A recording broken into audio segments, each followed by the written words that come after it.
அனைவருக்கும் வணக்கம். இது ஹோண்டா ஆக்டிவா 3G மாடலு. இதில் சில ஸ்டார்டிங் ட்ரபிள் இருக்குது.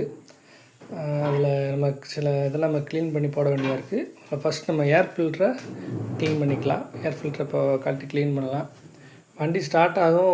ஒரு கிலோமீட்டர் 2 கிலோமீட்டர் ஓடினோடனே அது ஆஃப் ஆகிரும். அடுத்து கிக் பண்ணோம்னா செல்ஃப் ஸ்டார்ட் எடுத்தாலும் எடுக்காது. அது நம்ம கொஞ்சம் 10,000 கிலோமீட்டருக்கு ஒருக்க ஏர் ஃபில்டரை புதுசாக மாற்றுறது நல்லது.